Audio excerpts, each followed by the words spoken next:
Hi there. Welcome to Flow into Authenticity. My name's Esther, artist and creative coach. My hope is that through these videos, you'll be able to connect more to your creative flow, move through any blocks that are holding you back, and really begin to create from your true authentic self. Please remember to like and subscribe if you're enjoying this content so you can get anything new and fresh that comes out when I put it out. Thanks so much for being here. I sent out a little poll to my followers, and what I heard back from you all was the top kind of struggles that you struggle with in your creative pursuits. One of the top things that I heard back from you about your struggles is finding time to create, to pursue the things that light you up, that bring you flow.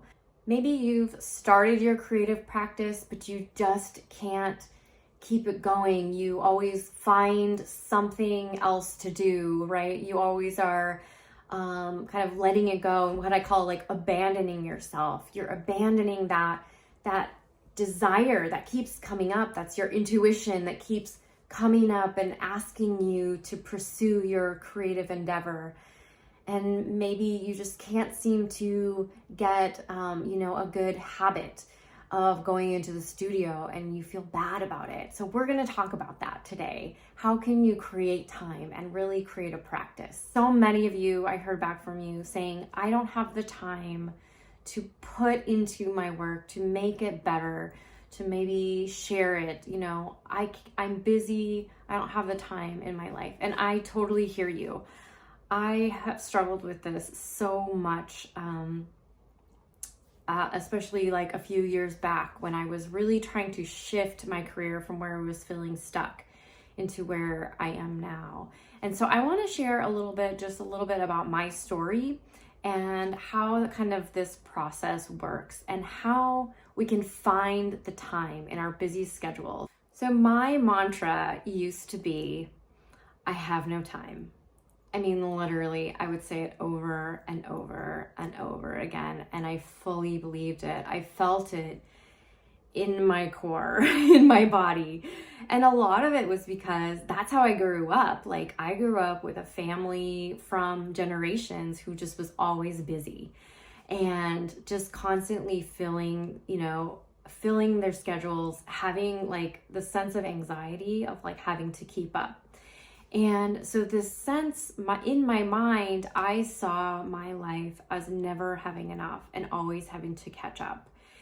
And so I just want to put that out there for now, in the fact that I study a lot of neuroscience, and what we know from the neuroscience is that our beliefs and how we see the world, like literally how we see the world, is based on our beliefs and what we perceive, how we perceive things to be. And time is one of those things. An example of this is if you've ever had a day that feels really long, like sometimes I'll have a Sunday and it feels so long, and it feels like it goes on forever, and it's just delicious, and it, everything I feel just very like embodied. And I'm going to talk about this in the next video, but I just want to put that out there just to say that feeling of, it's the same amount of hours in the day, right? But if you have an experience of maybe a day where you feel really rushed, you're like, oh my gosh, you're always trying to catch up, this sensation of like, I never have enough time, right? So I just want you to put you in that space of knowing that. So for my experience of feeling like I never had enough time, I would watch these people who were artists who would, post maybe on social media, like, I woke up this morning and I had my coffee and I wrote and I drew and I painted and it was all delicious, like a wonderful morning. And I would get so jealous. I would be like, oh, I can't do that. Why can't I do that? I don't have enough time because I have clients who are on the East Coast and I have to, right? Take note of that word, those words. I have to be there for them. I have to do this, right? So take note of of your jealousy. Like when you look at certain people, what are you jealous of? That is a really good clue of the things that you want in your life, right? I really wanted to have more time. And it's actually one of my values, my core values. And so I actually ended up shifting from I have no time, my mantra, I have no time, to a place where I have plenty of time. I make space. I actually really value space and time for creativity in my life. Okay, so I'm going to tell you, how did I get there? How did I get from having no time to making space, making time in my busy schedule, right? I was a creative entrepreneur, had multiple things. I always have multiple things going on. So let me tell you how I did that. The very first step. So the very first step in finding time, in making time for yourself, for the things that you need for your art practice, for your creative practice, for exploration, for building your skills, is realizing that what you are investing in right now is valuable, that you need it. Okay? Now, I can go into all of the nitty gritty of like where you can make time, where you can carve out time, all those things. But you're not going to do it unless you start here. You start here. So believing on a deep level that you are worth pursuing your dreams, pursuing your art, that your art is valuable, or whatever you're pursuing. It might not be art. It might be, baking or, writing, or, whatever it is that you are pursuing. Whatever you're curious about, whatever you're wanting to get into. So, for me, so how this plays out. For me, I grew up in a house where, I was always taught that other people were first. You do everything for everybody else, right? And my needs were shoved down. So I never thought that, especially something like painting, that I was doing purely for myself, was valuable. And we have to start with ourselves. So you have to start with, why are you doing this? Why are you really doing this? For most of us, it's because we have a deep desire to create. There's something that we're curious about. There's something that we're passionate about. That is your intuition.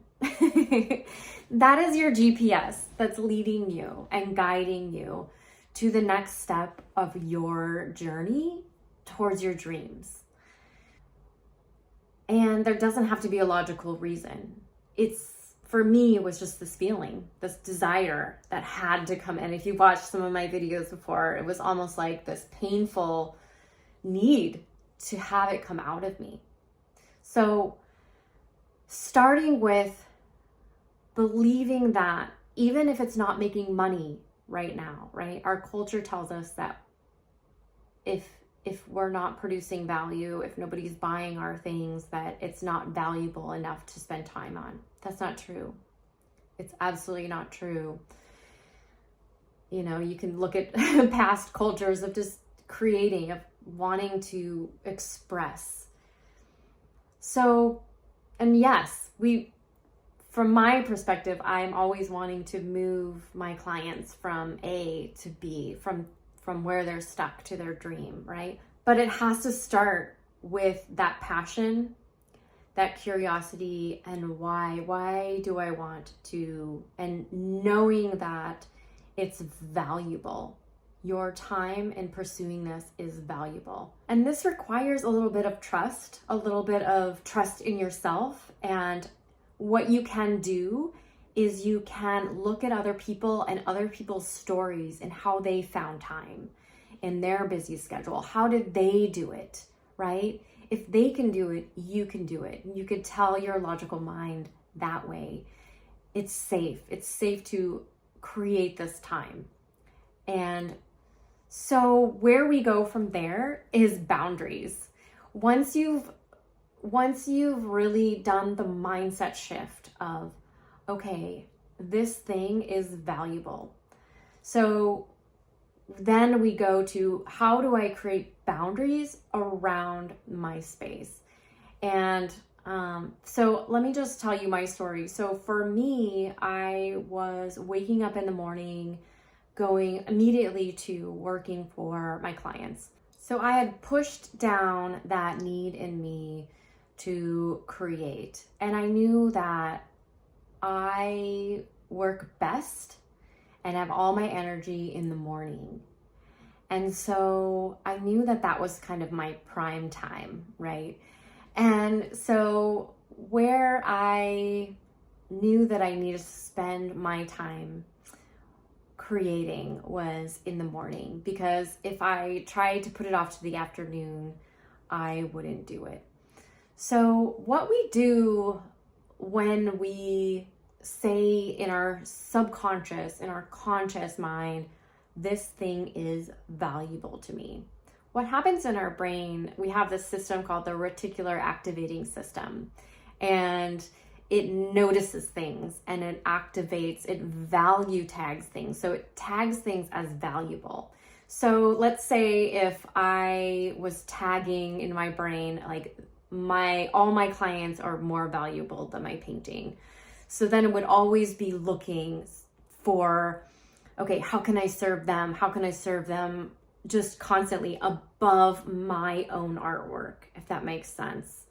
So what we want to do is shift that, right? You want to value tag your artwork or whatever your pursuit is, that you are, building your skills, you are exploring, expanding, playing in that area.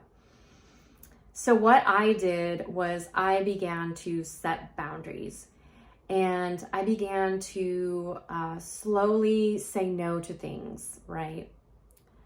And I began to say no to working on weekends. Then the big one was creating time and space in the morning. So I set aside 3 hours each morning, or at least a few times a week. Start slow, build up slow. But your mind, once you value tag that time or that idea that you want to pursue this, your mind will find the time, okay? So again, it goes back to that perspective shift. So I began to set these boundaries, and it was really hard because I wasn't making money at the time. It was sort of like I had to trust that I listened to my intuition, to that guide, right? And so I began to do this and create this practice, right? And trust yourself. And eventually things will pay off, but it's the shift. And so starting with knowing and perceiving that what you are pursuing is valuable, and whatever you need to do to begin to make that shift. You're going to have to say no to things, right? So make a list of what you can say no to. What can you say no to right now that will put you in a position, even if it's for 20 minutes or half an hour, to really make time in your schedule? I'm going to give you a little homework here. So in this perspective shift, I would like you to take some time, maybe just 10 minutes to half an hour. Think about your future self. What is your dream? What does your future self look like? What are they doing every day? Like, really dream. I know this is really hard for a lot of you. With my clients, it takes some time to get into the place where we can dream. But really dream, and what would you be doing? Where would you be living, your future self? Imagine that you were the future self writing a letter to your now self, right? And write that letter and say why it's important to make that time for yourself. Why is it important to spend half an hour, a day, or 3 times, an hour, 3 times a week in your studio space? Really get into the feelings of why it's important, and also the logicalness. You want to build a business, or you want a life that feels really good. So write that letter to yourself, block off your times. This is a lot of what I do with my clients. And so I'm really happy to share this little secret of shifting your mindset. This is like the number one step, first step. I know it's really hard, but it's the first step that took me and has taken my clients from, kind of like a hobby, putting it off, feeling guilty about not doing the thing, right? And into really creating a practice, really creating something that feels really good and that you're really proud of, and creating work that you're proud of. So if you'd like to work with me, I am open. I have spots open for 2 new clients, and I always have more videos to share. You can follow me on Instagram, and please like and subscribe this video if you found it helpful.